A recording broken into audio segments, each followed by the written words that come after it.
Welcome to this quiet moment of rest and historical wonder. Allow your body to settle, your breathing to slow, and your mind to drift back through the centuries. Here, in this peaceful space between wakefulness and dreams, we'll explore the gentle whispers of medieval Europe. A world both foreign and fascinating. Feel your muscles relaxing one by one as you prepare for this journey through time. The weight of today's concerns begins to lift as we travel back to cobblestone streets and candlelit chambers of long ago. If you enjoy slow, sleepy history, tap the like button, subscribe for more nighttime journeys, and share this with someone who needs rest tonight. Tell us in the comments, where are you listening from? What time is it? We'd love to know. Let's settle into silence as history begins to hum softly. Feel your breath deepen as we drift back to a time when life moved at the pace of footsteps and candlelight, where the medieval world awaits with its forgotten rhythms and quiet revelations. Dawn breaks over the medieval landscape, not with alarm clocks or electric lights, but with the gentle rhythm of church bells rolling across fields and through narrow village streets. The sound carries differently here, in this world of wood and stone, cloth and earth. It ripples through the morning air, calling sleepers from their slumber in a language understood by all. The morning cold seeps into your bones in ways unfamiliar to those accustomed to central heating. In a peasant's home, the single-room dwelling holds the lingering warmth of bodies, parents, children, perhaps grandparents, all sleeping close for necessity rather than comfort. The rushes on the floor, mixed with dried herbs and changed only seasonally, release their faint aroma as feet touch down upon them. The first awareness upon waking is not the checking of messages or news that marks our modern mornings, but rather the immediate physical sensations. Hunger that has been your constant companion, small aches that have no name or remedy, the particular smell of unwashed bodies and yesterday's cooking fire ashes. There are no mirrors to check your appearance, no running water to splash upon your face. Rising in the dim light filtering through the single unglazed window, or more likely, just a small opening covered with oiled parchment or thin cloth, you would reach not for a light switch but for the flint to rekindle yesterday's banked fire. This simple task requires skill and patience modern hands have never learned, coaxing embers back to life with gentle breath and careful feeding of kindling. The youngest child might be assigned to collect small twigs and dried grasses for this purpose the previous evening. Water for washing comes from the village well or nearby stream, carried in wooden buckets or earthenware vessels.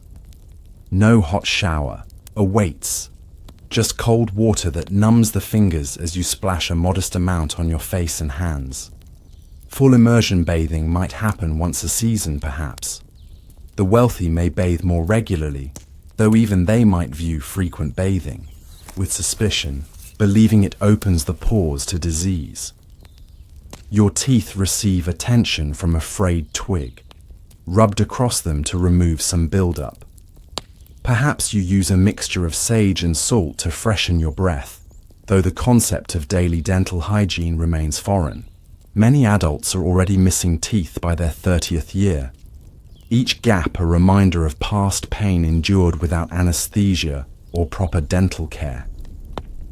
Breakfast is simple, perhaps a piece of dark bread, dense and chewy, made from rye or barley rather than the refined wheat we know today. It might be dipped in ale, which even children drink, as water sources are often contaminated. The ale is weak, with low alcohol content, providing needed calories and some hydration. On special days, perhaps there might be a bit of cheese or, if you're fortunate, an egg collected from the family's precious hens. As you chew this simple meal, your gums may bleed slightly, a common sign of nutritional deficiencies that plague the medieval population. Scurvy, rickets, and other vitamin-lacking conditions are so common as to be unremarkable. The persistent mild headache and joint pain that accompanies you through your days would not even be considered worthy of mention. It is simply the background noise of existence. Dressing involves no decisions about style or fashion for the common person. Your clothing, likely homespun wool or rough linen, is the same as yesterday and will be the same tomorrow. Undergarments as we know them don't exist for most. Perhaps a simple linen shift against the skin, then outer garments tied or pinned in place. The wealthy might have clothes of finer materials with more elaborate fastenings, but even they wear essentially the same outfit continuously, adding layers in colder weather. These garments carry the accumulated sense of your body and activities. They may not be washed for weeks or even months, particularly in winter when drying would be difficult.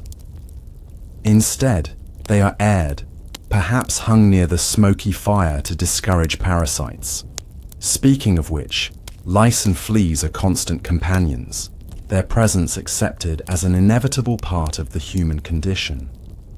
Your feet slip into wooden clogs, or perhaps simple leather shoes, if you're fortunate enough to own them. Many peasants go barefoot in warmer months, their soles toughened by constant contact with the earth.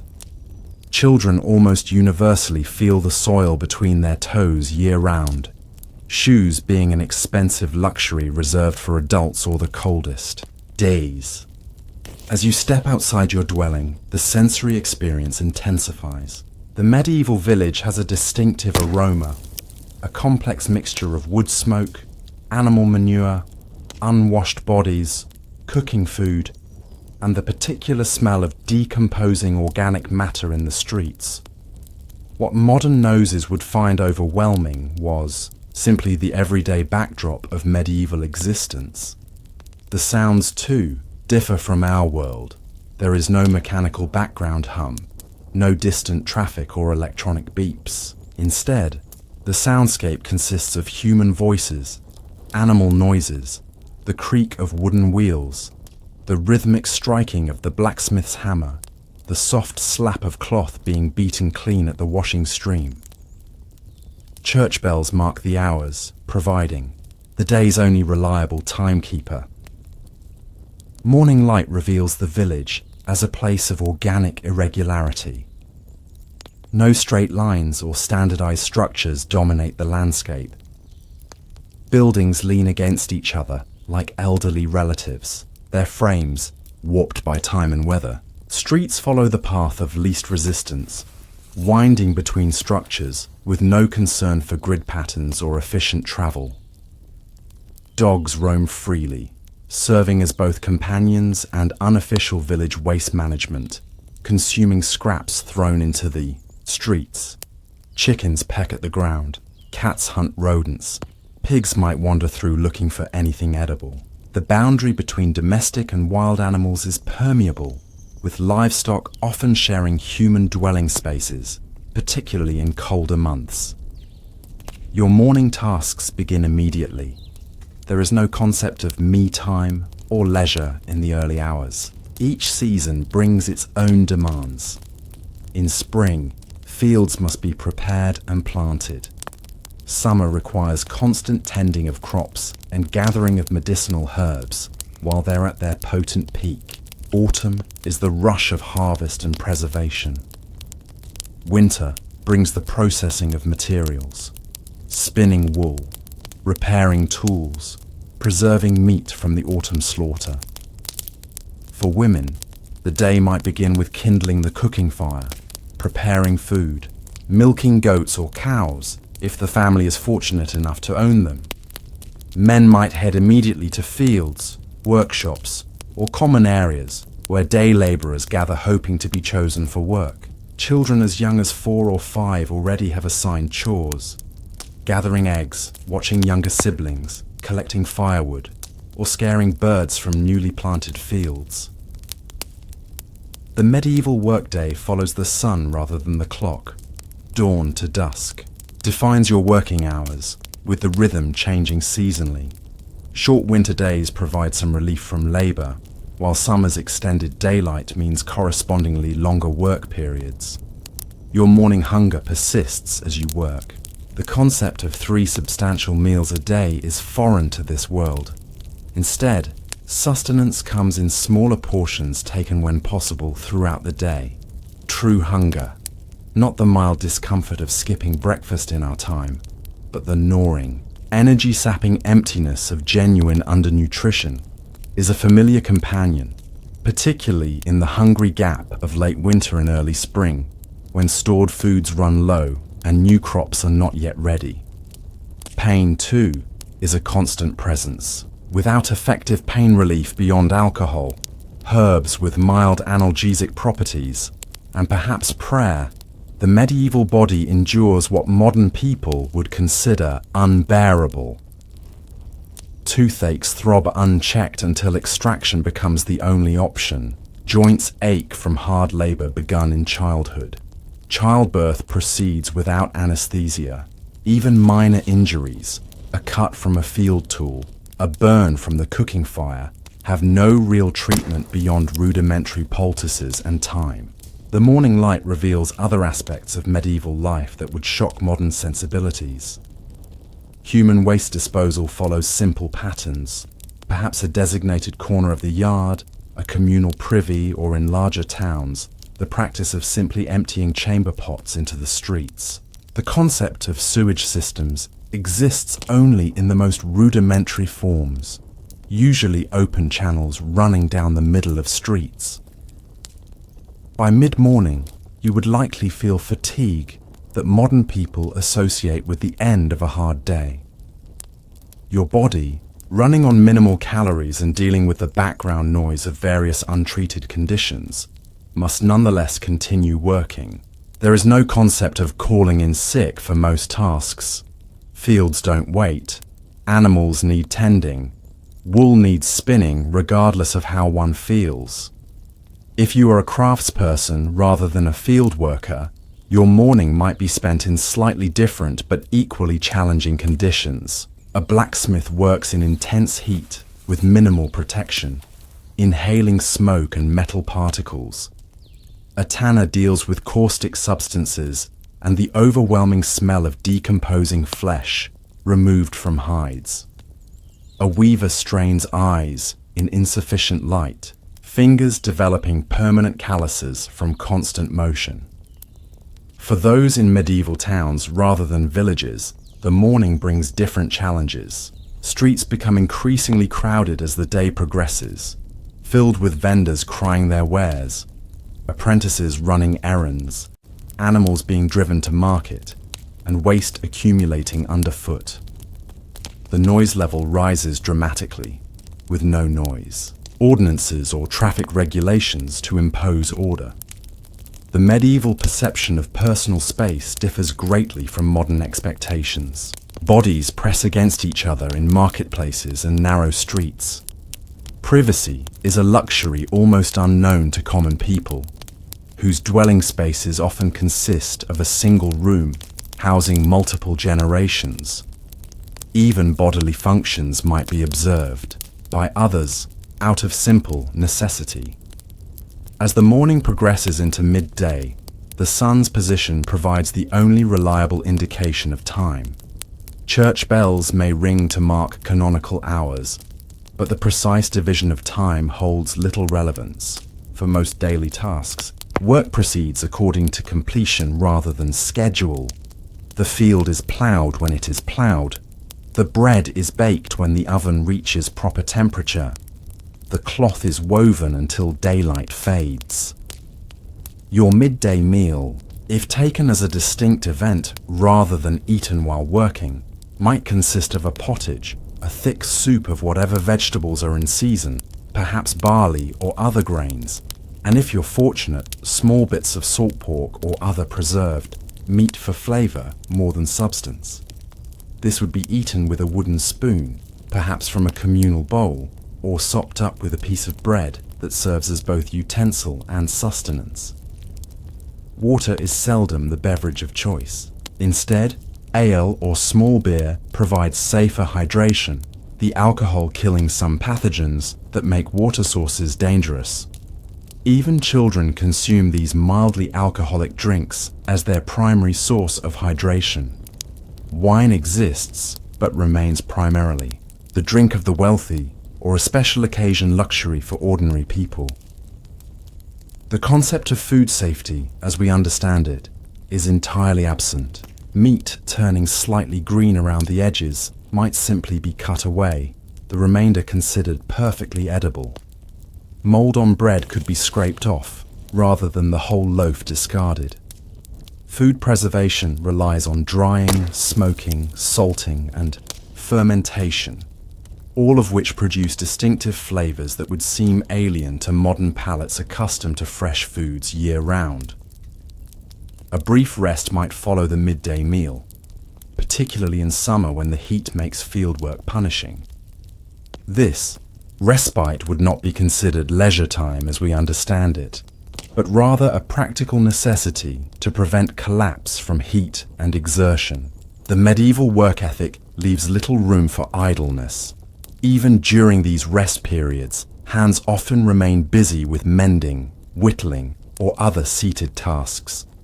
The afternoon continues much as the morning, with labor occupying every available hour of daylight.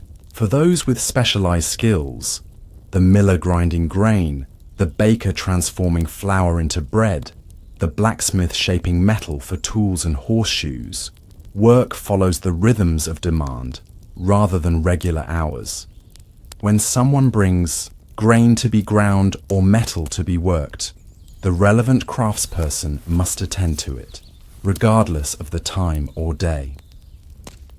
Children in medieval society occupy a strange middle ground between adulthood and childhood, as we understand those categories.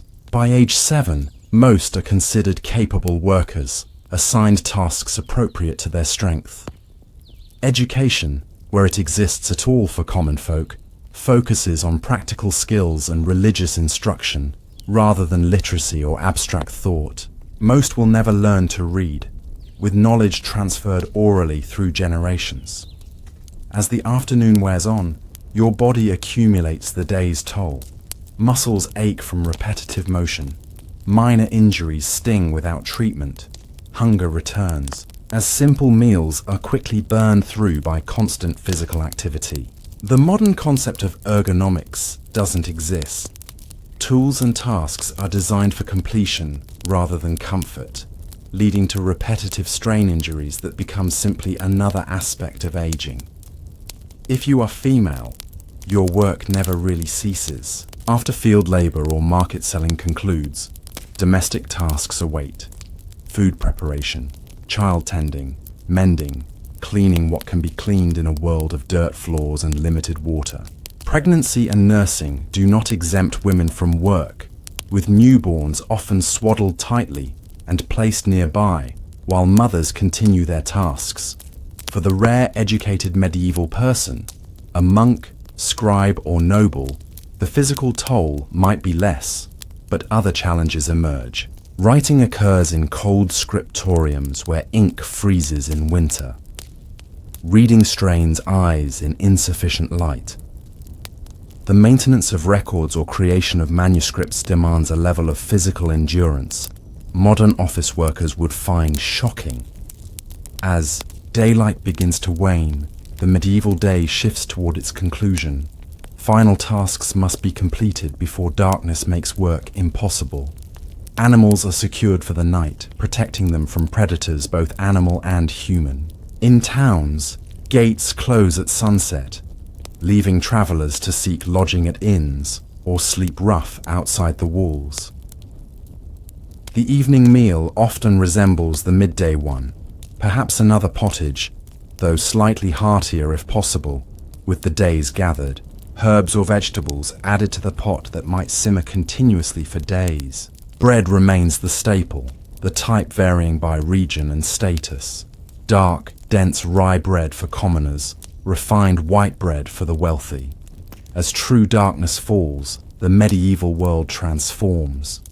Without electric lighting, the night brings profound, darkness mitigated only by firelight, Rushlights, dried reeds soaked in animal fat, precious candles, or on clear nights, the moon and stars. This darkness shapes behavior in ways modern people can scarcely comprehend, limiting activity and creating a genuine division between day and night, largely erased in our illuminated world.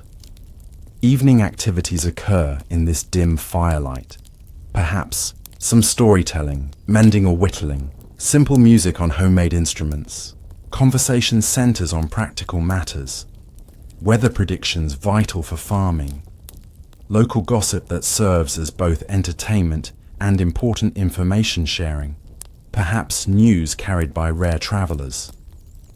Bedtime comes early by modern standards, usually not long after sunset. Sleep patterns differ from our consolidated 8 hours. Medieval people often experienced first sleep and second sleep, waking for an hour or so in the middle of the night before returning to slumber until dawn. This midnight waking might be used for prayer, quiet conversation, marital relations, or checking on livestock during birthing seasons. The sleeping arrangement remains as it was at dawn, a shared bed, perhaps filled with straw or feathers if you're fortunate, else simple pallets on the floor. Modern concepts of privacy, particularly around sleep, would seem bizarre to medieval people, for whom shared sleeping spaces were the unquestioned norm. Before sleep, perhaps a simple prayer. For most medieval Europeans, regardless of social class, religion provides the framework for understanding the world. The church calendar marks time more definitively than seasons or years, with feast days and saints' days serving as landmarks throughout the annual cycle. As you drift towards slumber in this medieval world, your body carries the accumulated wear of a day's physical labor. Your stomach is never quite full. Minor pains and irritations go untreated, and parasites may crawl through your bedding. Yet these conditions constitute normal life rather than hardship. They are simply the expected state of human existence. The medieval night brings sounds unfamiliar to modern ears. The rustling of animals sharing your dwelling space, the crackle of banked fires, the call of night birds, perhaps distant wolves in more remote regions. The occasional church bell might toll the hours, though these matter little to those whose lives follow natural rather than mechanical rhythms. Dreams come in this half-warm, crowded space, perhaps filled with the very practical concerns of daily survival rather than abstract anxieties. Will the harvest be sufficient? Has the milk cow's cough worsened? Did that twinge in your side signify something serious? Morning will come again, with its demands regardless of the answers. Thus passes a single day in medieval Europe. A day survived rather than enjoyed by modern standards, filled with hardships considered normal and pleasures so simple they might not register as such to contemporary sensibilities. The medieval person endures conditions that would overwhelm most modern individuals, not through any particular hardiness, but through simple acclimatization to what is, to them, simply the way life is. And yet, for all its hardship, medieval life contained elements modern existence lacks: a deep connection to seasonal rhythms, intimate knowledge of food sources, strong community bonds formed through mutual dependency, and a certain resigned acceptance of life's fragility that brought into sharp relief moments of beauty and joy when they arrived. As we drift deeper into the medieval night, our thoughts turn from the rhythms of daily life to the threats that lurked within the very substances meant to sustain it. Let your mind wander now to the medieval table, where danger often arrived disguised as nourishment. The wooden trencher sits before you, a simple plate carved from a single piece of oak, its surface darkened by years of use and infrequent cleaning. Upon it rests what passes for a feast in medieval Europe: A meal that to modern eyes might appear rustic and wholesome, but which harbours invisible dangers that claim countless lives each year. The medieval relationship with food exists in a delicate balance between sustenance and threat, between life-giving nourishment and swift mortality. The aroma rising from your trencher carries notes both familiar and strange. Bread forms the foundation of nearly every meal, but this is not the light, uniform loaf found in modern bakeries. Medieval bread, particularly for common folk, consists of dark rye or maslin, a mixture of grains grown together in the same field, harvested together and ground together.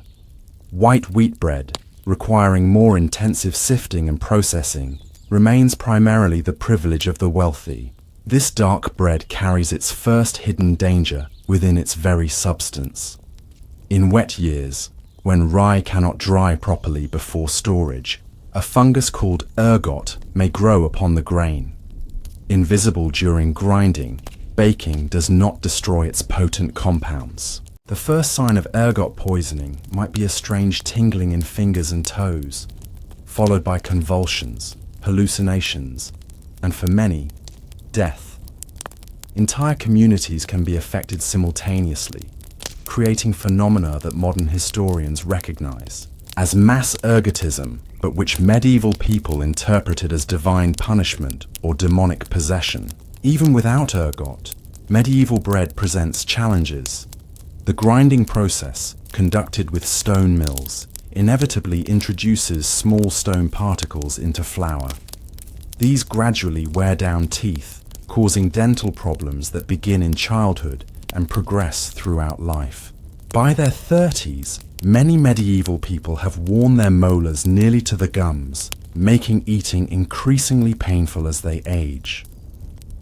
Beside the bread on your trencher sits a portion of pottage, that ubiquitous medieval staple consisting of whatever vegetables are available, slowly simmered with perhaps some grains, and if fortune smiles, small bits of meat or fat for flavour. In lean times, pottage might contain plants modern people would never consider food. Boiled nettles, dandelion roots, even tree bark in times of famine. The concept of balanced nutrition remains centuries in the future. Medieval meals focus on calories and survival rather than dietary composition. The resulting nutritional deficiencies manifest in ways considered normal aspects of human existence. Bleeding gums from scurvy, bowed legs from rickets, night blindness from vitamin A deficiency, stunted growth from general malnutrition. Your wooden spoon dips into the pottage, bringing forth a steaming portion. Unlike modern dining, there are no forks. These remain rare implements, even among the wealthy, until later periods. Fingers serve as the primary eating utensils, supplemented by knives carried as personal possessions and wooden spoons for liquid heavy dishes. The pottage contains another hidden danger: parasites. Tapeworms, roundworms, and their microscopic eggs infest inadequately cooked meat and unwashed vegetables. Nearly every medieval person hosts some internal parasites, which claim a portion of their already limited nutrition. Children with distended bellies demonstrate not prosperity, but rather severe worm infestations, their bodies robbed of nutrients by the unwelcome guests. If meat appears on your plate, it represents a relative luxury, though one fraught with hazards, unknown to modern diners accustomed to refrigeration and inspection. Fresh meat, available primarily after slaughtering seasons or hunts, quickly turns in the absence of preservation.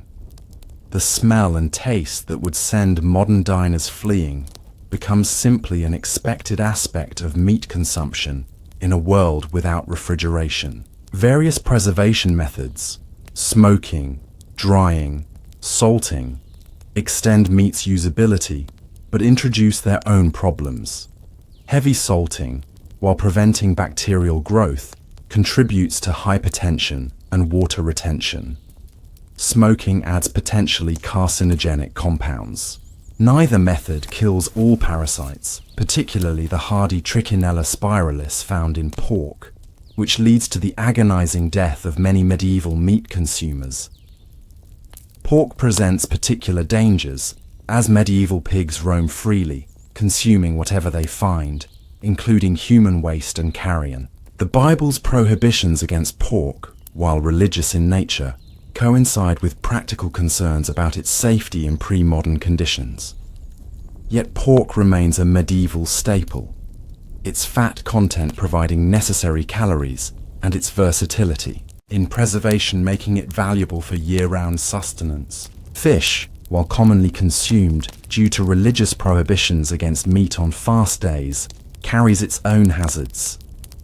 Freshwater fish from ponds and streams often live in water contaminated with human and animal waste. Seafood, transported inland, begins decomposing long before reaching its destination.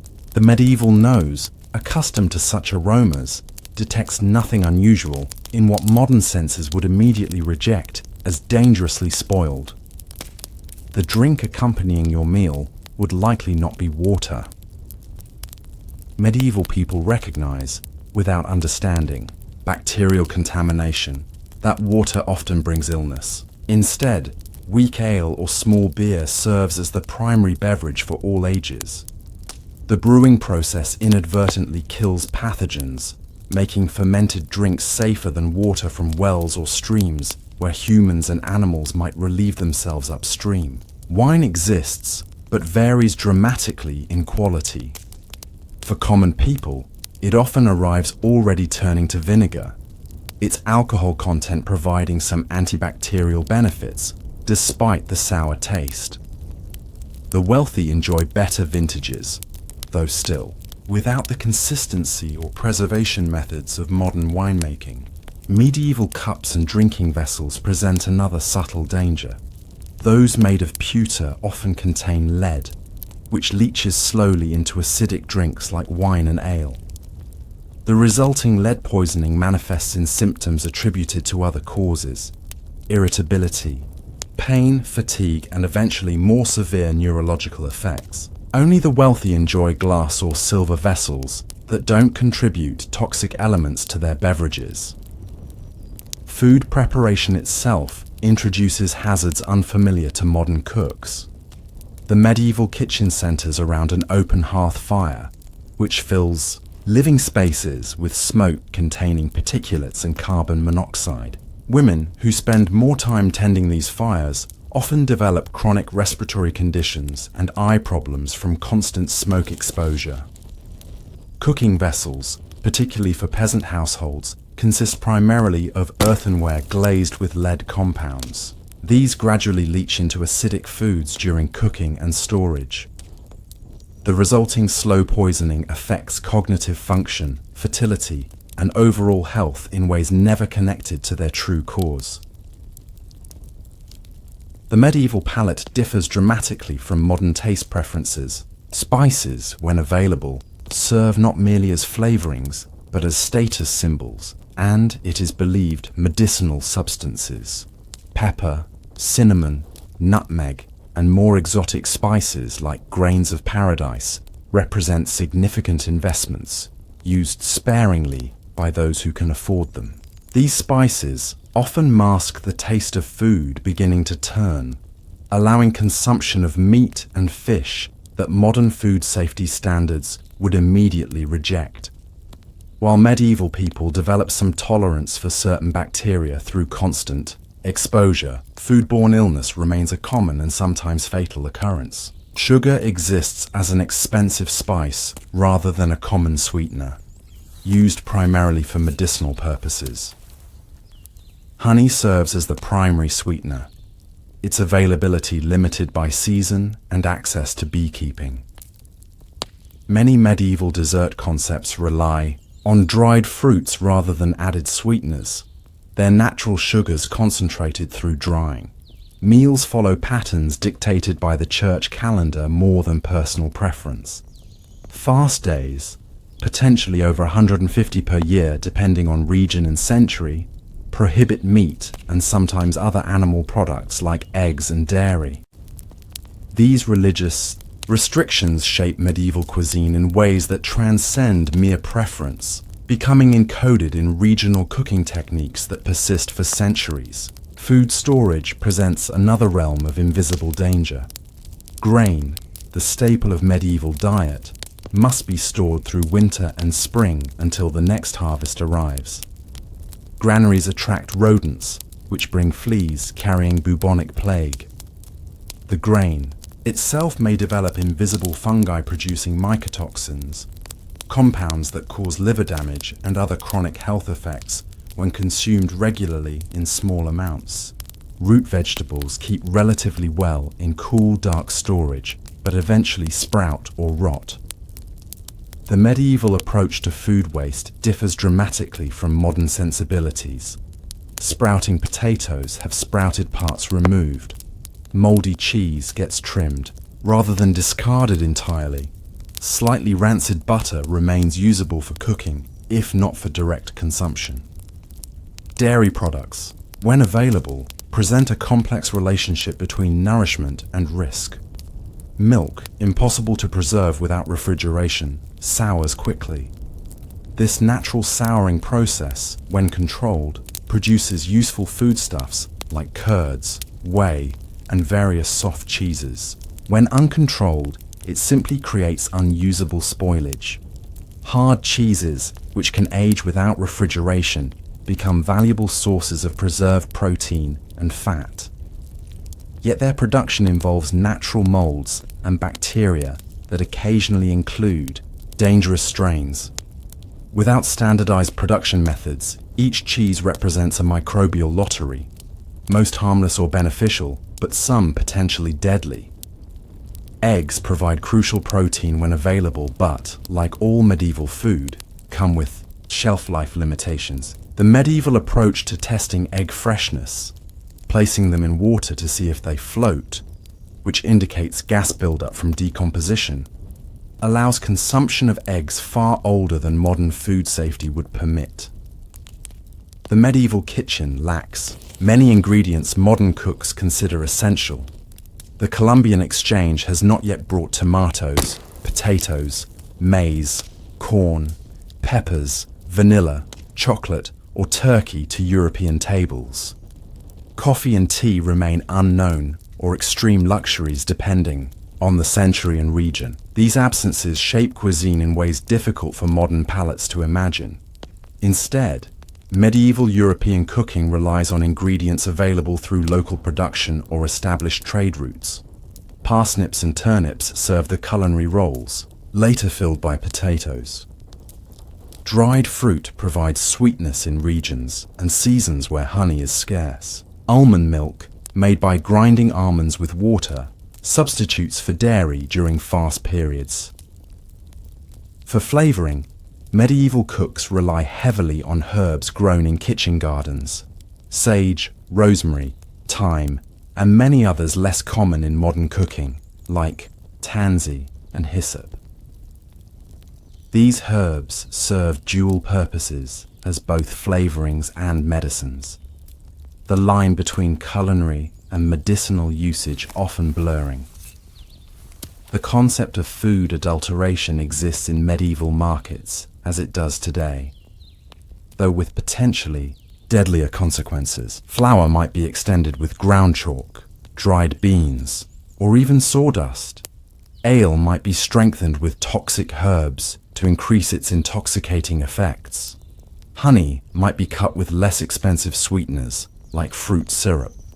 For the wealthy, food presents different hazards. Exotic imported ingredients may spoil during long journeys. Elaborate spice combinations can mask the taste of deteriorating expensive meats like peacock or swan. The medieval tendency toward conspicuous consumption means noble tables often feature dishes chosen for visual impact and status rather than safety or digestibility. Sugar, when available to the wealthy, creates its own health problems, particularly dental decay. The blackened teeth of Queen Elizabeth I in later centuries stand as testament to the effects of sugar consumption without dental hygiene. For medieval nobility, such decay becomes almost a status symbol, indicating access to expensive sweeteners.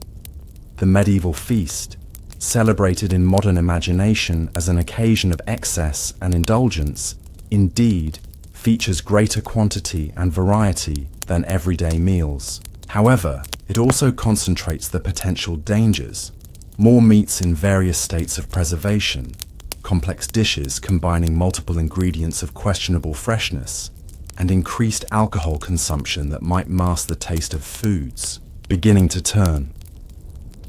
Fasting periods, while religiously motivated, inadvertently provide some health benefits by reducing meat consumption and increasing reliance on legumes, grains, and vegetables. However, they also create nutritional challenges, particularly for pregnant women, growing children, and those performing heavy physical labor, who must maintain strength on restricted diets. The seasonal nature of medieval food creates annual cycles of plenty and scarcity. Late summer and fall bring relative abundance as harvests arrive. Winter requires careful rationing of stored provisions. Spring often becomes the hungry gap when stored foods dwindle before new crops mature. This cycle affects health, with certain deficiency diseases appearing predictably during specific seasons. Preserved fruits and vegetables, while providing crucial vitamins during winter, lose nutritional value through preservation methods. Dried fruits concentrate sugars but lose vitamin C. Pickled vegetables retain some nutrients, but the high salt content creates other health concerns. The balance between food preservation and nutrition remains an unsolvable puzzle with medieval technology. Mushrooms and foraged foods add variety to the medieval diet, but introduce the risk of misidentification. While experienced foragers pass knowledge through generations, mistakes occur with potentially fatal consequences. Certain mushroom poisonings cause particularly slow, painful deaths, as toxins destroy the liver over days rather than hours. The medieval approach to food safety relies primarily on sensory evaluation, looking, smelling, tasting, rather than understanding microbial contamination. This works reasonably well for certain obvious spoilage, but fails entirely with invisible threats, like botulism toxins or bacterial contamination below detectable levels. Food preparation techniques sometimes inadvertently increase safety. Long cooking destroys many pathogens and parasites. Fermentation creates environments hostile to harmful bacteria, while encouraging beneficial ones. Smoking and drying reduce water activity needed for bacterial growth. Yet these techniques develop through observation of results rather than understanding of causes. The medieval meal concludes not with modern concepts of dessert, but perhaps with cheese, nuts, or dried fruit if available. Meals lack the strict progression of courses familiar to later dining traditions. Instead, foods arrive as they become ready, with diners helping themselves from common dishes rather than receiving individual plated portions. After eating, medieval diners might rinse fingers in a communal bowl of water, perhaps scented with herbs or rose petals among the wealthy.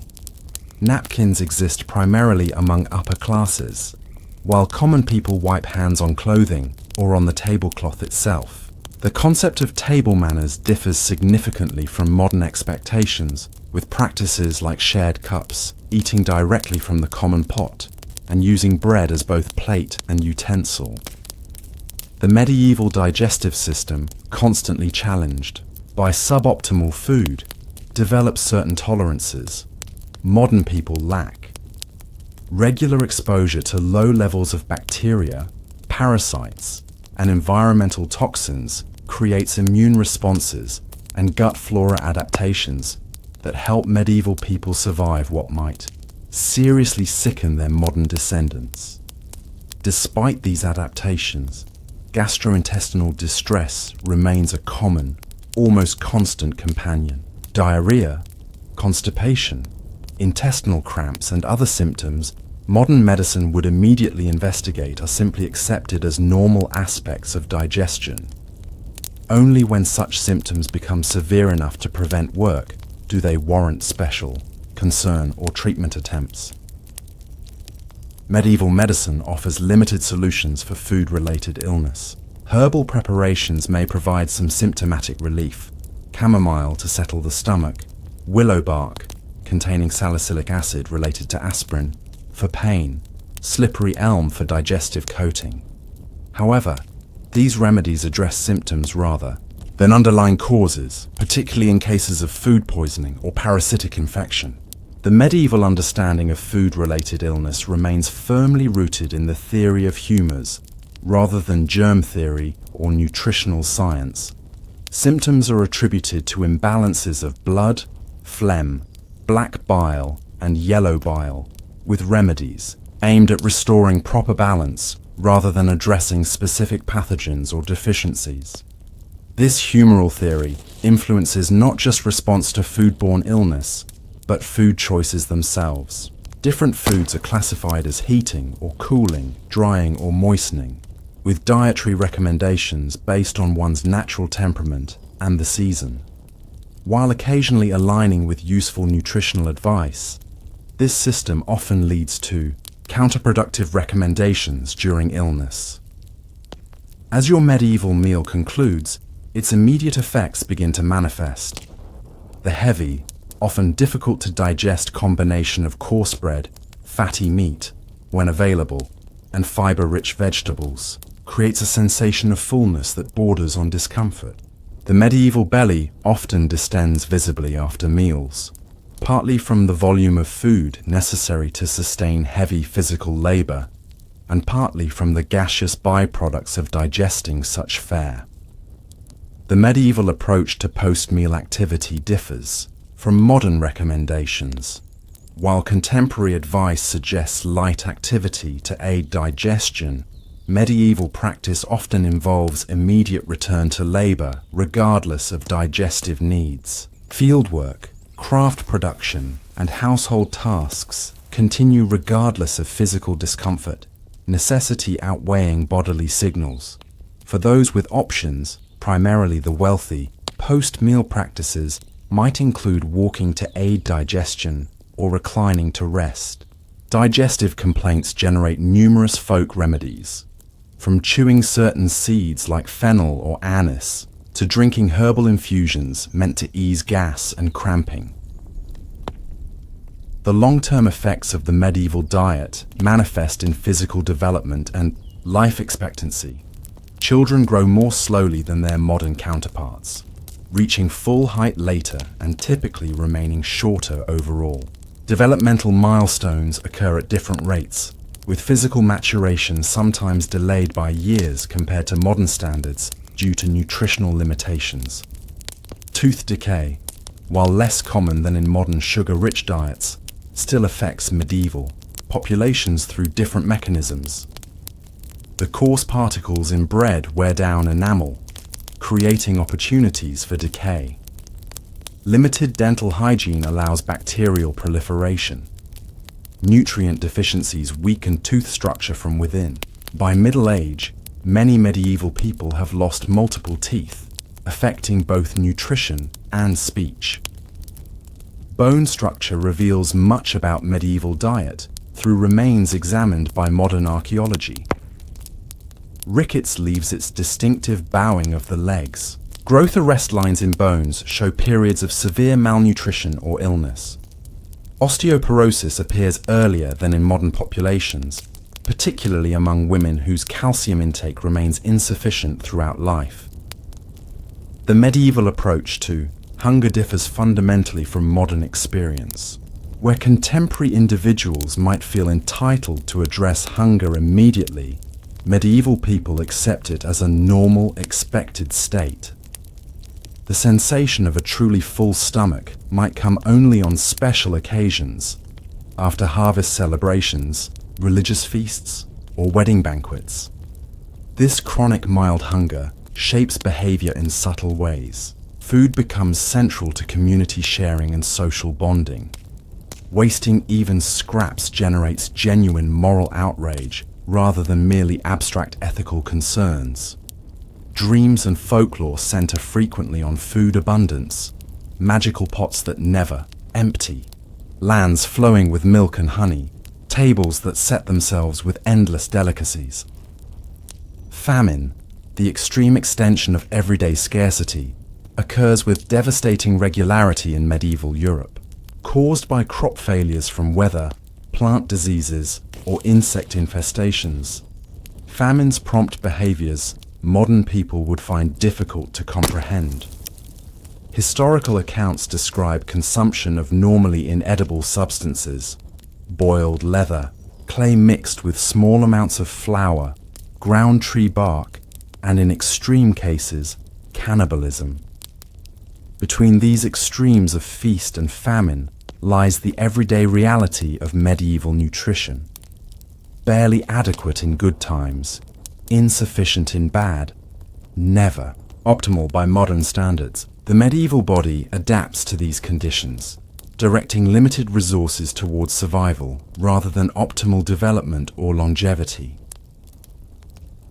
Medieval food culture, for all its limitations and dangers, contains elements modern food systems have lost.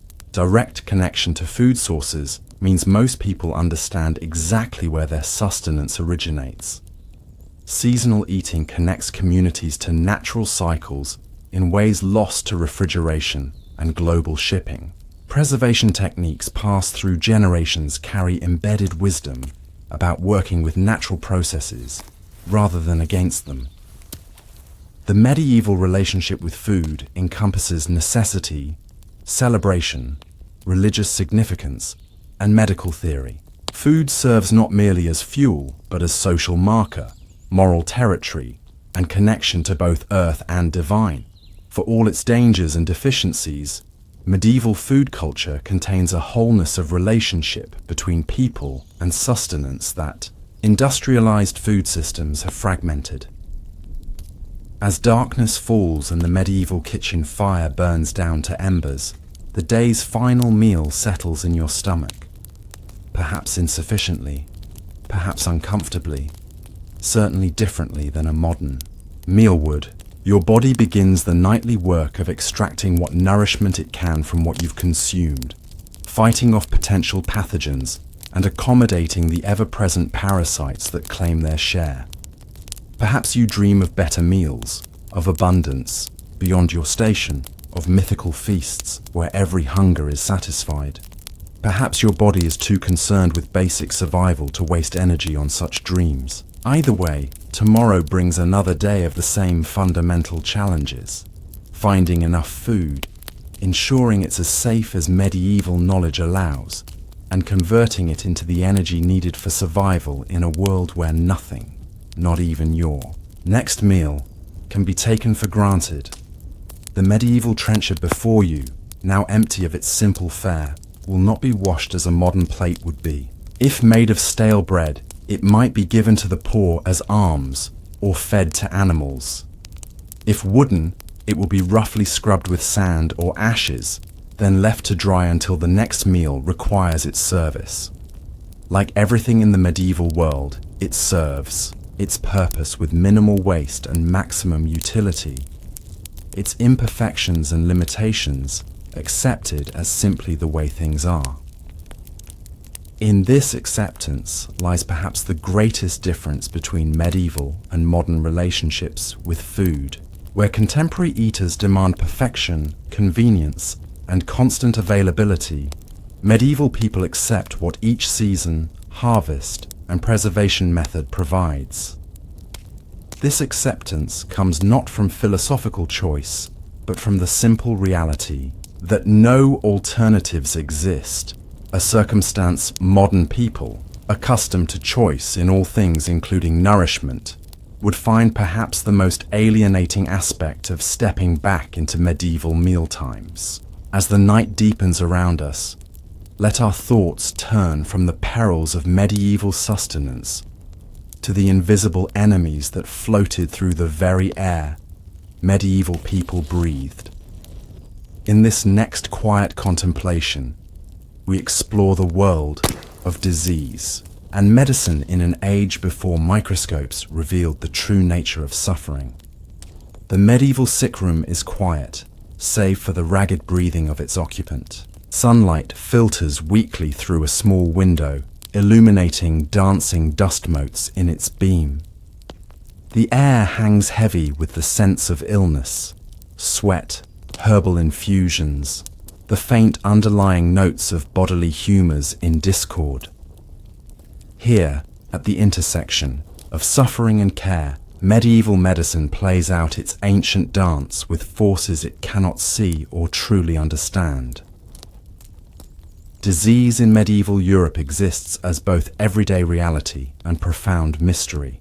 Without microscopes to reveal bacteria and viruses, without chemical tests to identify imbalances and deficiencies, illness appears as divine punishment, demonic influence, or disturbance in the body's four humours: blood, phlegm, yellow bile, and black bile.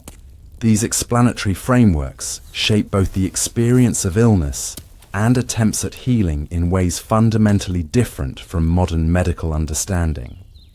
The most feared visitor to medieval communities arrives in the form of epidemic disease. While the Black Death of the mid-14th century stands as the most famous example, countless other outbreaks of various illnesses sweep regularly through populations with devastating effect. Smallpox, influenza, tuberculosis, dysentery, typhoid, and numerous diseases without modern names claim lives in stunning numbers. When epidemic disease arrives, medieval communities have few effective defences. Some towns attempt quarantine measures, refusing entry to travellers from affected areas or isolating the sick. Homes where illness has taken hold might be marked with signs warning others away. The wealthy flee to country estates, hoping distance will provide protection. Religious processions move through streets, beseeching divine intervention against what is often seen as punishment for communal sin. For the individual medieval person falling ill, the experience differs dramatically. From modern illness, without clear diagnosis, without understanding of disease mechanisms, and without effective treatments for most serious conditions, becoming sick initiates a journey of uncertainty, discomfort, and often spiritual reckoning. The initial response to feeling unwell typically involves home remedies passed through generations. Herbal preparations, teas, poultices, infusions, and tinctures serve as first-line treatments for everything from minor ailments to serious diseases. Some of these preparations contain genuinely beneficial compounds later identified by modern pharmacology. Willow bark, containing salicin related to aspirin, genuinely reduces pain and fever. Certain molds used in poultices contain compounds similar to antibiotics. However, many herbal remedies work primarily through placebo effect or offer symptomatic relief without addressing underlying causes. Others actually harm through toxicity or by delaying more effective interventions. Without systematic testing or controlled observation, distinguishing helpful from harmful treatments remains largely impossible within the medieval medical framework. If home remedies fail to bring improvement, a medieval patient might seek assistance from various healing practitioners. Unlike the standardized medical profession of today, medieval healthcare exists as a diverse ecosystem of partially overlapping approaches. The university-trained physician, rare and expensive, serves primarily the wealthy. Barber surgeons handle procedures from bloodletting to tooth extraction to wound treatment. Midwives oversee birth and women's health concerns. Apothecaries prepare and sell medicinal substances. Monastic infirmarians care for the sick within religious communities. Folk healers, often women with knowledge of herbs and traditional practices, serve rural communities rarely reached by formal practitioners. The university-trained medieval physician approaches illness through the framework of Galenic medicine, developed in ancient Greece and elaborated by subsequent generations. This system views health as the proper balance of the four bodily humours, with illness resulting from their imbalance. Diagnosis involves examining external signs, the patient's appearance, pulse, urine, and reported symptoms, to determine which humours have fallen out of balance. Treatment aims to restore balance through interventions matched to the specific humoral disturbance. An excess of blood calls for bloodletting, performed by opening a vein and allowing a quantity of blood to drain into a collection vessel. An excess of phlegm might be treated with expectorants to promote coughing or substances, to induce vomiting or diarrhea, purging the body of perceived excess. Yellow bile imbalance might prompt the use of herbs thought to cool the system. Black bile issues often involve melancholy treatments, including specific foods, activities, and environmental adjustments. These interventions, particularly bloodletting, often weaken already compromised patients. Modern understanding recognizes that removing blood from someone already fighting infection reduces their capacity to heal. Similarly, forcibly induced vomiting and diarrhea can cause dangerous dehydration and electrolyte imbalances. Yet within the humoral framework, visible results like vomited matter or drained blood provide reassuring evidence that treatment is working, creating a dangerous feedback loop of harmful intervention, seemingly validated by its most damaging effects. The medieval physician's tools include few instruments recognizable to modern medical practitioners. The urine flask, used for visual inspection of this important diagnostic fluid, stands as perhaps the most iconic. Physicians carefully note the color, clarity, viscosity, and sometimes taste of urine, comparing observations against elaborate charts correlating these qualities with various illnesses. Some wealthy patients send servants carrying their urine to physicians for remote diagnosis without personal examination. For the barber surgeon, tools include razors and knives for bloodletting and surgical interventions, cups for cupping therapy, creating suction on the skin to draw blood to the surface, and cautery irons heated in fire to seal wounds or stop bleeding, tooth extractors, pincers, saws for amputations, and probes for exploring wounds round out this grim collection. Surgical procedures occur without anesthesia beyond alcohol, opium preparations, or herbal sedatives of limited effectiveness. Patients remain fully conscious during most procedures, including amputations, held down by assistants if necessary. The concept of germ theory lies centuries in the future, so procedures take place without hand washing, sterilization of instruments, or clean operating environments. Surgeons might move directly from handling corpses to treating patients, their blood-stained aprons badges of experience, rather than warnings of contamination. Under these conditions, surgical infection rates approach inevitability. Post-surgical fever, suppurating wounds, and systemic infection claim many lives after even minor procedures. Amputation, often necessary for compound fractures or severe infections of limbs, carries mortality rates that would be considered catastrophic by modern standards. Yet medieval surgeons sometimes achieve remarkable results despite these limitations. Skull trepanation, cutting holes in the skull to relieve pressure, occasionally saves lives in cases of head trauma. Skilled practitioners develop techniques for extracting bladder stones, removing cataracts, and setting broken bones that demonstrate deep observational knowledge, even without understanding of underlying mechanisms. Childbirth represents perhaps the most dangerous regular event in medieval women's lives. Without understanding of sterile technique, many women develop puerperal fever, childbed fever, from bacteria introduced during delivery. Without surgical options for obstructed labor, both mother and child often die after days of suffering when the baby cannot pass through the birth canal. Postpartum hemorrhage, easily treated in modern medicine, frequently proves fatal within hours of an otherwise successful delivery. Medieval midwives, drawing on generations of practical experience, developed techniques to assist difficult births. Turning babies in the womb, applying various oils to ease passage, employing specific pushing positions. Some carry religious items believed to ease labor pains or protect against complications. A few rare surgical practitioners perform cesarean sections, though almost exclusively after the mother's death in an attempt to save the child for baptism, as the procedure is considered invariably fatal to the woman. For the medieval infant who survives birth, challenges continue immediately.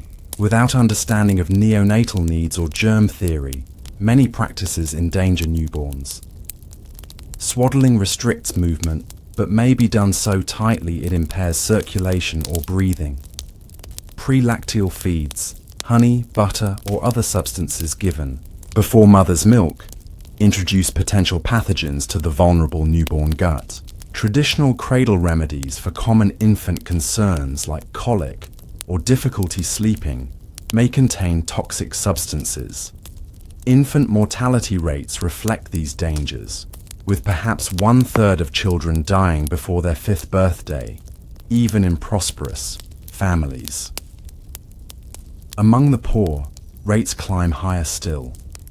These deaths occur so commonly that cultural practices develop to manage the emotional and spiritual implications. Limited naming practices until a child proves viable. Baptism performed immediately.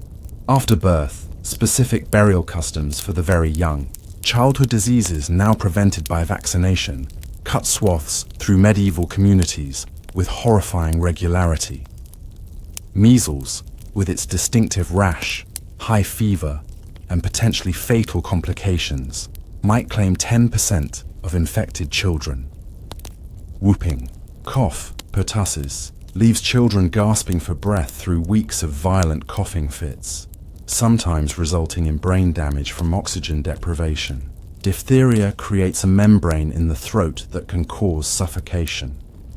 These and other childhood infections are simply accepted as inevitable trials, with parents watching helplessly as their children either survive or succumb. For those reaching adulthood, different health challenges emerge. Occupational diseases affect specific populations. Miners develop lung conditions from inhaled particles. Metal workers suffer heavy metal poisoning. Textile workers experience respiratory issues from inhaled fibers. Repetitive motion injuries plague craftspeople whose work requires the same movements for hours daily. Agricultural workers face injuries from animals and equipment, exposure-related conditions, and back problems from heavy lifting. Medieval urban environments create their own health hazards. Streets filled with animal and human waste generate constant risk of fecal-oral disease transmission. Wells located too near privies contain dangerous bacterial loads. Smoke from cooking fires and workshops fills narrow streets with respiratory irritants. Close quarters allow easy transmission of communicable diseases. Rats and their fleas bring bubonic plague and other zoonotic infections. These environmental conditions contribute to the medieval disease burden in ways contemporary people would find shocking. Intestinal parasites, roundworms, tapeworms, hookworms, infest nearly every individual to some degree. Fleas, lice, and other external parasites remain constant companions, transmitting typhus and other diseases while causing skin irritation and secondary infections from scratching. Skin conditions proliferate under medieval hygienic conditions. Scabies mites burrow under the skin, causing intense itching. Fungal infections flourish in the warm, moist environment created by infrequently washed bodies and clothing. Bacterial skin infections enter through minor injuries, sometimes progressing, to life-threatening systemic illness. These conditions receive various names and treatments, some partially effective, others based on superstition or humoral theory without practical benefit. Perhaps the most visible and socially significant medieval disease is leprosy, Hansen's disease. While less contagious than medieval people believe, its visible disfigurement and slow progression make it particularly feared.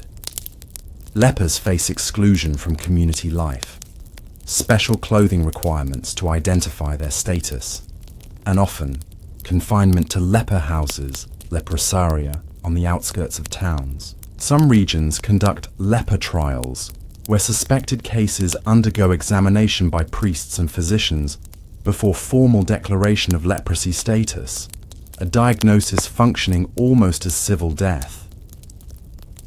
Religious frameworks for understanding illness exist alongside humoral medicine throughout medieval Europe. Disease may be interpreted as divine punishment for sin, requiring confession and penance alongside or instead of medical treatment. Specific saints become associated with protection against particular conditions. Saint Roch for plague, Saint Apollonia for tooth pain, Saint Blaise for throat ailments. Pilgrimage to shrines housing relics of healing saints becomes a common response to chronic or life-threatening conditions. These spiritual approaches sometimes include practices modern medicine would recognize as psychologically beneficial, even while rejecting their supernatural framework. The comfort of confession may reduce stress that exacerbates physical symptoms. The hope inspired by ritual practices provides psychological benefits now recognized as important to healing.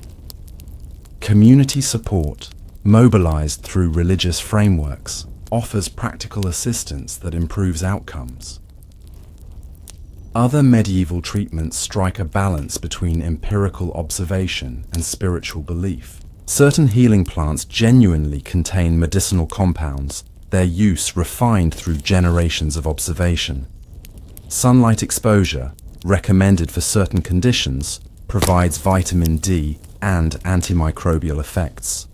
Cold water plunges, though, explained through humoral theory, can indeed reduce certain inflammatory responses.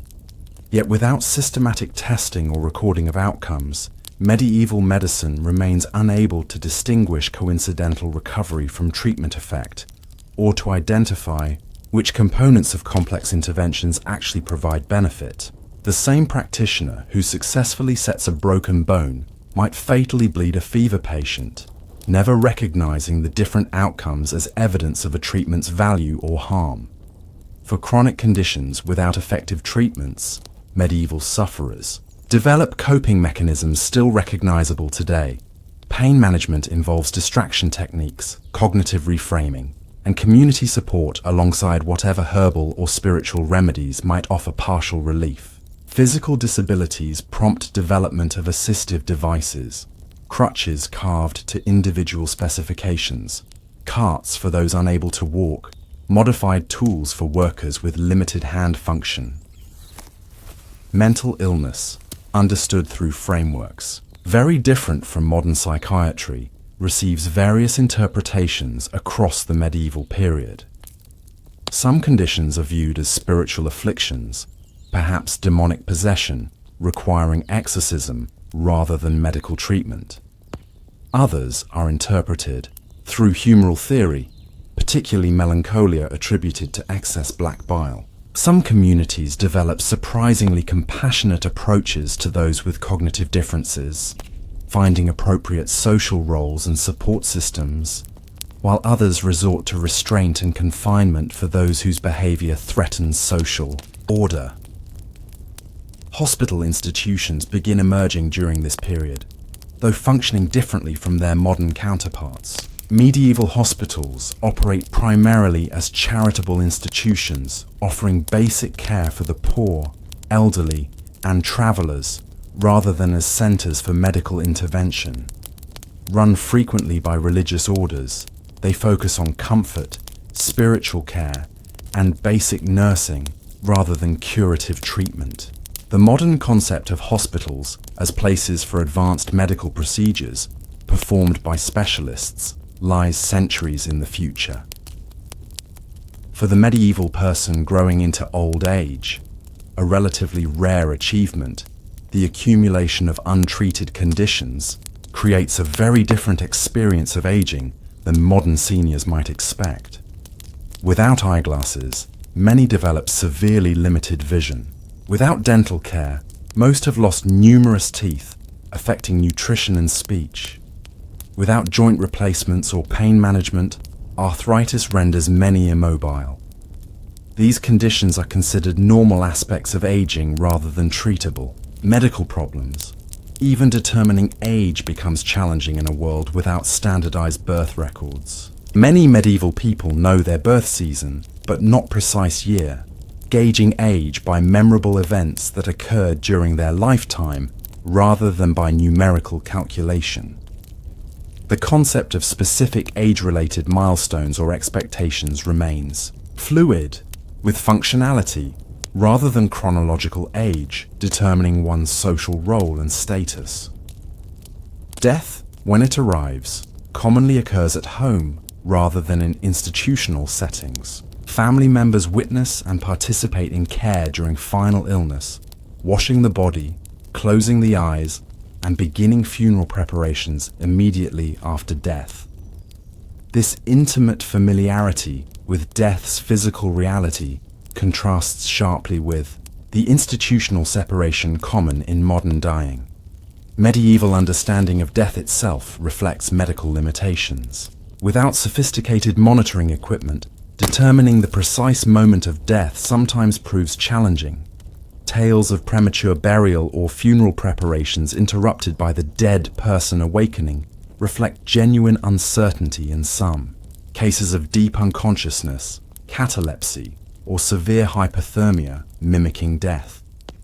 Preparation for death receives as much or more attention than attempts at healing once a condition appears terminal. A priest administers last rites. Family gathers to hear final wishes, and the dying person's spiritual state takes precedence over physical comfort in many cases. Pain relief options remain limited primarily to alcohol, opium derivatives where available, and herbal preparations of variable effectiveness. The medieval deathbed scene ideally includes spiritual preparation, familial reconciliation, and proper disposition of worldly goods, elements considered as essential to a good death as physical comfort might be today. Dying alone or unprepared spiritually represents a feared outcome, with emergency baptisms and last rites performed even for the unconscious to ensure proper spiritual transition. Post-mortem practices reflect both practical concerns and spiritual beliefs. Bodies are prepared quickly, typically washed and wrapped rather than embalmed, with burial occurring within days due to decomposition concerns. Those who can afford it might be buried within churches, literally keeping them close to sacred spaces and ongoing prayers. Others rest in churchyards, their graves marked with wood or stone, depending on family resources. Throughout medieval experiences of health and illness runs a fundamental acceptance of suffering as intrinsic to human existence. Pain is expected, limitations assumed, and death ever present.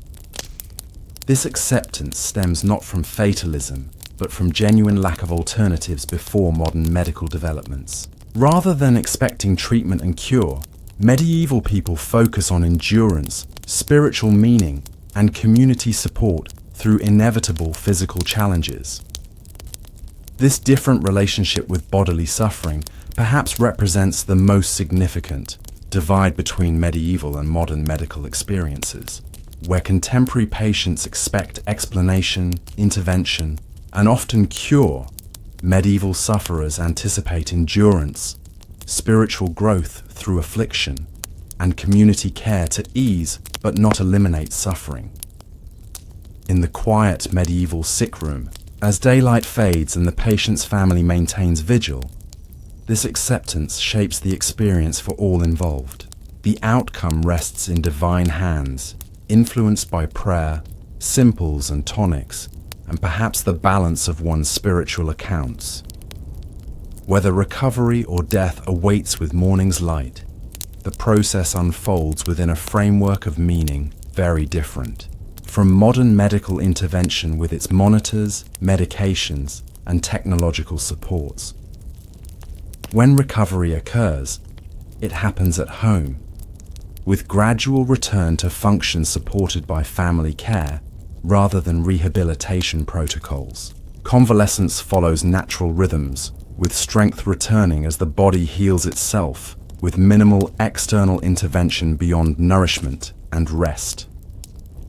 Many recover with new limitations, scars both visible and hidden, their bodies permanently, marked by encounters with illness.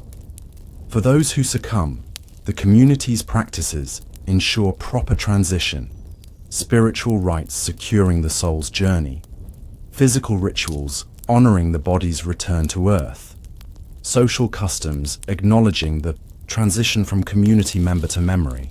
These practices, developed over centuries, create structure around the mystery and grief of death in ways some find missing in more clinical modern approaches to life's end. The medieval approach to health, illness, and mortality carries both profound limitations in its practical effectiveness and surprising wisdom in its integration of physical reality with spiritual meaning and community support. Without romanticizing suffering or minimizing the genuine misery of untreated disease, we might recognize that the medieval experience of illness unfolded within a coherent framework that addressed spiritual and communal dimensions modern medicine sometimes struggles to incorporate.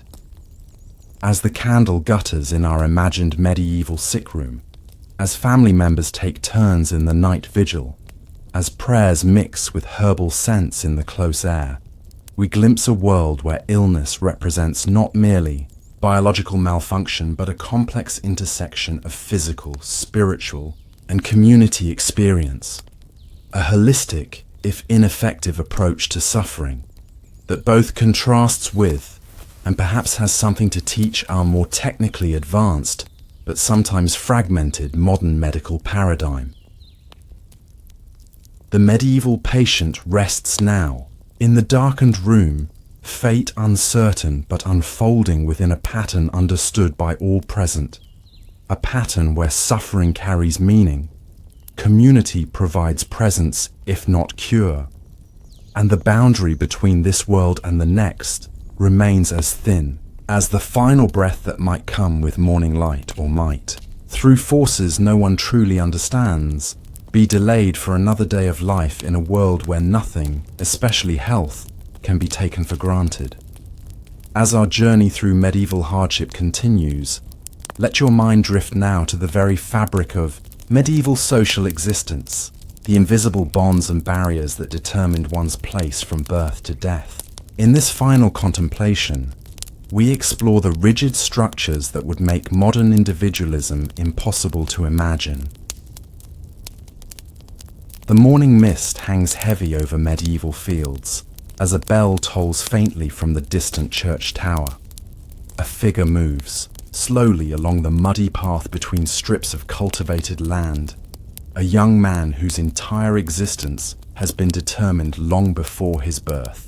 His clothing, rough homespun wool, patched and faded, marks him as clearly as any modern identification card. His calloused hands, his weathered face despite his youth, the particular stoop of his shoulders from years of farm labor, all these things speak his place in the world without a single word passing his lips. This is perhaps the most profound difference between medieval and modern existence. Not the absence of technology, not the prevalence of disease, not even the material hardships, but rather the near-complete absence of social mobility and individual choice that defines medieval life. From the moment of birth, A complex system of rights, obligations, limitations, and expectations envelops each person, creating boundaries both visible and invisible that few will ever cross. The foundation of this social order rests on a simple, tripartite division articulated by medieval thinkers: those who fight, the nobility; those who pray, the clergy; and those who work, the peasantry. This fundamental categorization, while oversimplified, captures the essential structure into which every person must fit. Birth determines which category claims you, with only rare exceptions through specific channels like religious vocation, or, even more rarely, extraordinary service rewarded by social elevation. For the overwhelming majority of medieval Europeans, perhaps 90% or more, birth places them into the broad category of peasantry. Yet even within this seemingly monolithic group exist crucial distinctions that shape daily existence in ways modern people would find difficult to comprehend. The free peasant, while poor, maintains certain rights and dignities unattainable for the serf or villein bound to land and lord. The medieval serf exists in a complex status between freedom and slavery. Unlike a slave, the serf cannot be bought and sold separately from the land. Yet, unlike a free person, the serf cannot leave the manor to which they are bound without the lord's permission, cannot marry without approval, and owes specific labor obligations, corvée, on the lord's domain, in addition to working their own allocated strips of land. This unfree status passes from parents to children automatically, creating generational bondage to specific locations and obligations. A serf's child becomes a serf of the same manner, bound by the same customs and duties that governed their parents and grandparents. The concept of choosing one's livelihood, location, or lifestyle, so fundamental to modern identity, simply does not exist for the majority of medieval people. The physical manifestation of this bond appears in the open field system common throughout medieval Europe. Land is divided into strips rather than enclosed fields, with each peasant family working multiple strips scattered across the manor's arable land, rather than a single consolidated holding. This arrangement ensures fair distribution of both good and poor soil among the peasantry, while reinforcing the communal nature of agricultural work. No individual can work entirely independently, as ploughing, sowing, and harvesting must be coordinated across the entire community. Obligations flow in complex patterns between peasants and their lords. In return for protection, increasingly theoretical rather than actual in later medieval periods, and access to land, peasants provide specific goods and services. These might include labor on the lord's fields for a set number of days each week, a portion of their harvest, special payments on particular occasions, use of the lord's mill to grind grain for a fee, use of the lord's oven to bake bread for a fee, and various other duties and payments established by local custom. These obligations, while oppressive by modern standards, possess one quality modern workers might envy. They are largely fixed by tradition, rather than subject to arbitrary increase. While lords certainly attempt to extract more from their peasants when possible, the weight of custom provides some protection against unlimited demands. A lord who pushes too far beyond established practice might face passive resistance, or even peasant revolt in extreme cases. The manor court serves as the institutional embodiment of this relationship. Here, the lord or his representative oversees local governance, resolves disputes between peasants, punishes infractions, and enforces the lord's rights. Peasants themselves often serve as jurors in these courts, applying their knowledge of local custom to specific cases. This limited form of participation in governance exists alongside their fundamental unfreedom, creating a system more complex than simple top-down oppression. Daily life within this system follows rhythms established over generations, with individual choice playing minimal role. The church calendar determines workdays and feast days, with approximately 1/3 of the year designated for various religious observances during which normal labor ceases. Agricultural cycles dictate seasonal activities: plowing, sowing, weeding, harvesting, each in its appointed time, with methods unchanged over centuries. For women in peasant society, the constraints of gender overlay those of class, creating double limitation. Female work remains essential to household survival. Food preparation, cloth making from spinning to weaving, garden cultivation, poultry keeping, dairy production, child care, and assistance with field work during busy seasons.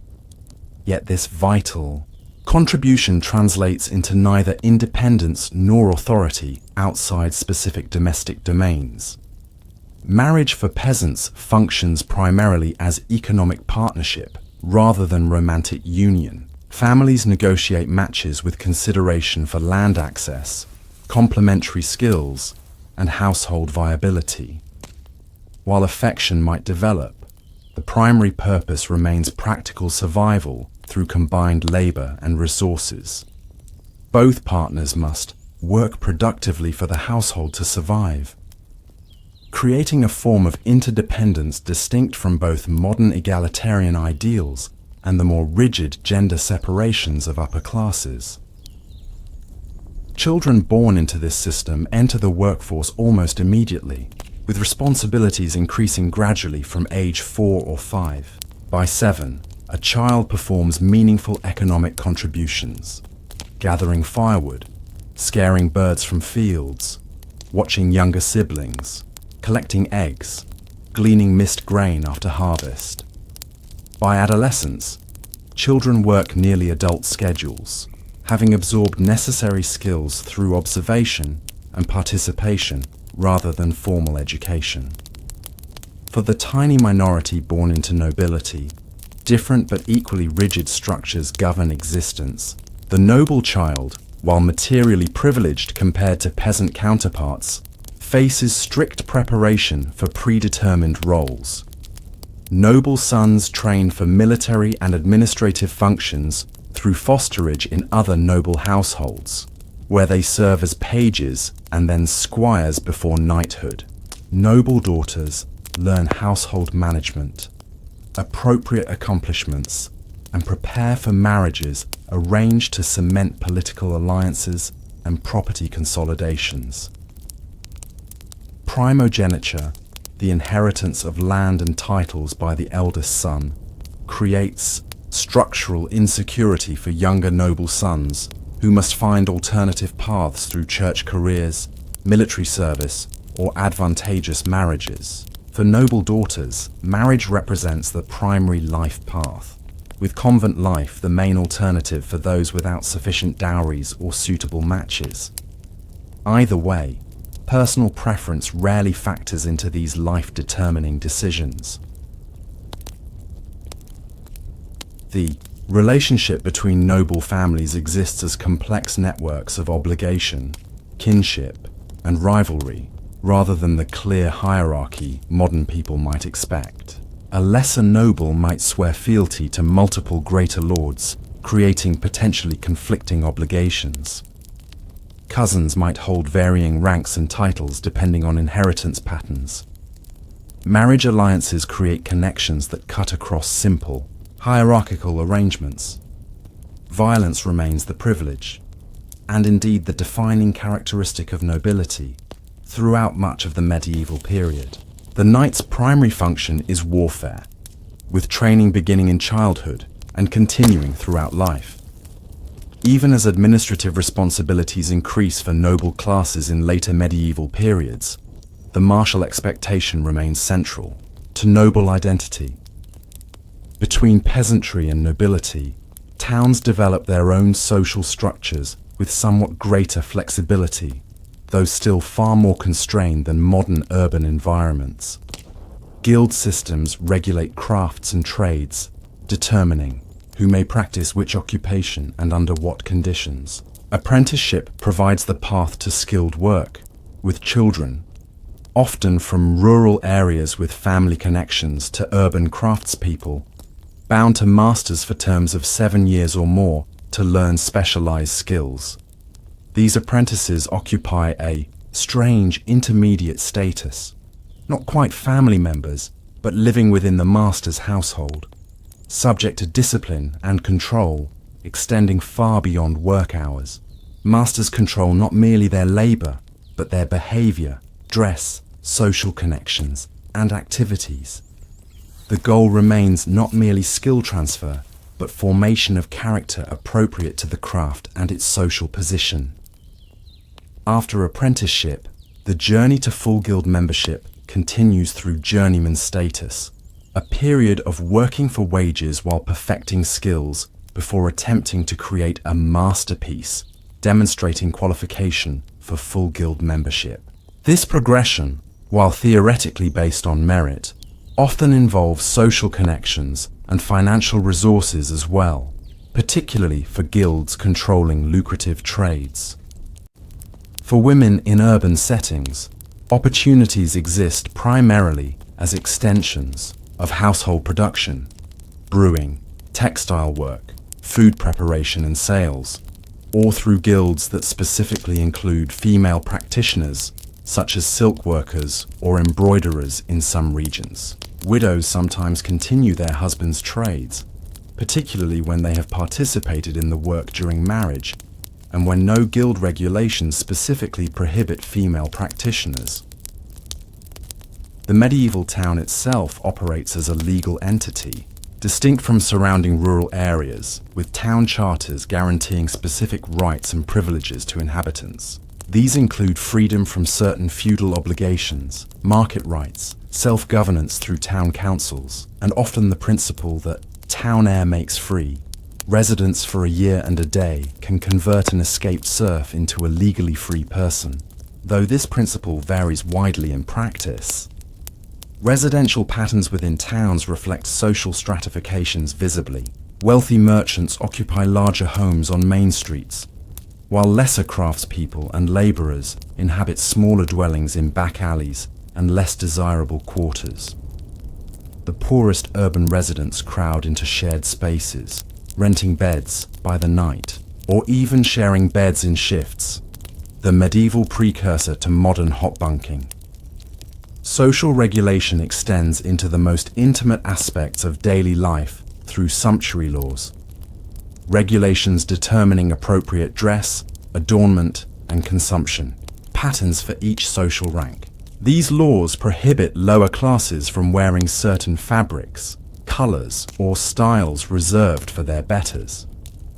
In some regions, prostitutes must wear specific identifying markers, Jews' distinctive hats or badges, and various professions particular forms of dress that make social position immediately visible. These visual markers extend beyond clothing to bodily presentation. Certain hairstyles, beard shapes, or accessory types identify specific groups. The tools of one's trade might be carried visibly, marking the butcher, baker, or candlestick maker to all observers. Even physical postures and gestures become coded expressions of relative social position, with appropriate forms of deference physically embodied through bowing, kneeling, or standing in the presence of social superiors. The Church provides both reinforcement of this social stratification and occasional paths for exceptional individuals to transcend birth limitations. The theological justification for the three-part social order, fighters, prayers, workers, comes from church teachings about divinely ordained social roles. Yet monastic orders and clerical careers occasionally enable bright children of humble birth to receive education and advance through ecclesiastical hierarchies based partially on merit. These exceptions remain rare enough to prove the rule: medieval. People typically live and die within the social category of their birth. The exceptional cases receive disproportionate attention precisely because they contravene the expected pattern, much as modern rags to riches narratives capture attention because they represent statistical outliers rather than common experiences. 4. Those at society's absolute margins. Medieval Europe provides limited safety nets through ecclesiastical charity rather than state programs. Monasteries distribute alms to the poor, maintain hospitals for the sick and elderly, and offer shelter to travelers. These charitable functions operate through religious frameworks of spiritual merit rather than concepts of social justice or systematic poverty alleviation. Beggars occupy an ambiguous position, simultaneously objects of Christian charity and subjects of suspicion. Some regions require licenses for begging, restricting the practice to local residents deemed deserving poor through age, disability, or other inability to work. Unlicensed or foreign beggars face expulsion or punishment in many towns, reflecting the intensely local nature of medieval community obligations. Other marginalized groups face more severe limitations. Jews exist under special legal status, permitted to practice occupations like money lending, prohibited to Christians, but subjected to periodic expulsions, special taxation, residential restrictions, and vulnerable to periodic violence often connected to religious calendar events or economic tensions. Lepers endure social death alongside their physical affliction, required in many regions to carry clappers announcing their approach, prohibited from entering towns or touching objects others might use, and often confined to specialized institutions outside community boundaries. This extreme isolation reflects both practical concerns about contagion, though leprosy is far less contagious than medieval people believed, and symbolic associations with spiritual pollution. For those convicted of serious crimes, medieval justice provides visible markers of social exclusion: brandings, mutilations like ear or hand removal, or distinctive clothing for those sentenced to public penance. These physical markers permanently identify transgressors, making rehabilitation and reintegration nearly impossible in communities where everyone's history remains visible on their bodies. The conceptual framework supporting this rigid social structure differs fundamentally from modern individualism. Medieval thought emphasizes proper functioning within one's ordained place rather than self-actualization or personal fulfillment. The good life consists not in achieving one's personal potential or expressing individual uniqueness, but in properly fulfilling the specific duties of one's assigned station. This concept appears clearly in medieval religious artwork depicting the celestial hierarchy, where angels and saints occupy specific ranks in perfect harmonious order. Earthly society ideally mirrors this heavenly arrangement, with each person contentedly fulfilling their proper function without striving for advancement or change. Disruption of this order through peasant revolt, heretical movements questioning hierarchy, or individual attempts to transcend assigned status, represents not just practical problems, but violations of divine arrangement. Personal identity thus develops very differently in medieval consciousness than in modern experience, where contemporary individuals might describe themselves through personality traits, achievements, or aspirations. Medieval people would identify primarily through relationship networks and functional roles. John the Miller's son, Mary wife, of William the blacksmith, Brother Thomas of St. Albans Monastery. The modern concept of privacy as necessary for individual development would seem alien in medieval communities where all activities occur under communal observation. In single-room peasant dwellings housing multiple generations, in guild workshops where apprentices sleep alongside masters' families, in monasteries with dormitory sleeping and constant supervision, the individual remains always embedded in and visible to the group. Within this framework, emotions receive different interpretation than in post-romantic understanding. Strong feelings exist, of course. Medieval people love, hate, envy, and rejoice as humans always have. But these emotions are understood more as responses to external conditions or spiritual influences than as expressions of unique interiority. The modern habit of interrogating one's feelings as guides to authentic selfhood would seem pointless or even dangerous to medieval sensibilities. The very concept of finding oneself through exploration or trying different paths remains entirely foreign to medieval experience. One does not find identity, one inherits it, along with its attendant obligations, limitations, and certainties. The son born to a blacksmith becomes a blacksmith, or perhaps enters a related craft if local conditions allow. The daughter born to a farming family becomes a farm wife, ideally in the same community. Continuity, rather than transformation, represents the expected and desired life pattern. This continuity extends to physical location as well as social role. While certain groups, pilgrims, merchants, minstrels, soldiers, travel with some regularity, the average medieval person rarely ventures beyond a day's walk from their birthplace. Many live and die without ever seeing a town of significant size, experiencing geography through intensely local knowledge rather than abstract understanding. Within these narrow geographical boundaries, medieval people develop intimate familiarity with their immediate environment that few modern individuals could match. They know every tree, stream, hill, and pathway in their vicinity, can identify dozens of plants and their uses, understand local weather patterns through embodied experience rather than forecasts, and navigate without maps, through landscapes read through generations of accumulated observation. This localism extends to temporal understanding as well, with time marked primarily by natural cycles and church calendars rather than mechanical measurement. Hours vary in length throughout the year, expanding in summer and contracting in winter as they follow daylight rather than clock time. Years matter less than seasons, with personal age often recalled through association with significant events, births, deaths, unusual weather, remarkable harvests, rather than numerical calculation.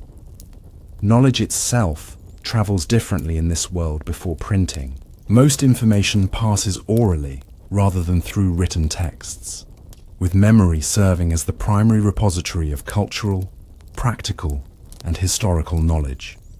Stories, techniques, prayers, and customs transmit from generation to generation through direct demonstration and repetition rather than documentation.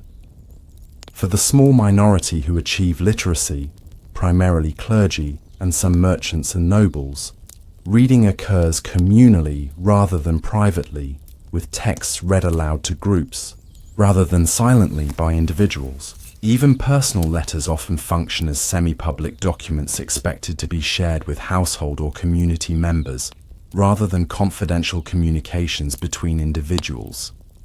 The relationship between individual and community exists as interdependence, so fundamental it barely needs articulation. No one survives alone. Fields require communal ploughing with shared oxen teams. House building demands collective labor. Protection comes through group vigilance. The idea of self-sufficiency or independence would seem not just impossible but nonsensical within this context. This interdependence creates intense social surveillance that modern people would find suffocating. Everyone knows not just what you do but what your parents did, what your capabilities and weaknesses are, what conflicts your family has maintained for generations. Reputation functions as essential social currency, with community judgment serving as powerful regulatory mechanism. Marriage, within this context, represents community concern rather than private arrangement. The economic viability of new households affects the entire village or urban neighborhood. Couples who cannot establish sustainable households risk becoming community burdens, making marriage approval a matter of collective interest rather than individual choice. Even religious experience, so often characterized in modern terms as personal and internal, exists primarily as communal practice in medieval life. Faith manifests through visible participation in shared rituals, communal feast and fast observations, and public demonstrations of piety rather than private belief. The emphasis falls on orthopraxy, correct practice, as much as or more than orthodoxy, correct belief. When change does occur within this seemingly static system, it happens gradually and often imperceptibly to those living through it. The slow shift from labor obligations to cash rents, the gradual emergence of wage labor alongside traditional arrangements, the incremental expansion of trade networks. These transformations happen across generations rather than within individual lifespans, making the system appear more unchanging to its participants than to later historical observers.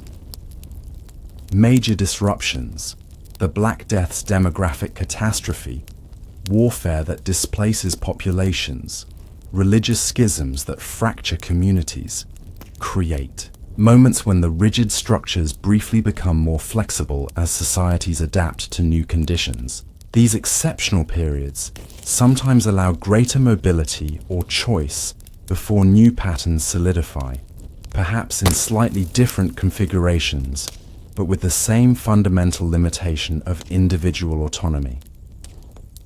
To modern sensibilities, this societal arrangement appears primarily as constraint, a limitation on self-determination and personal freedom that we might consider intolerable.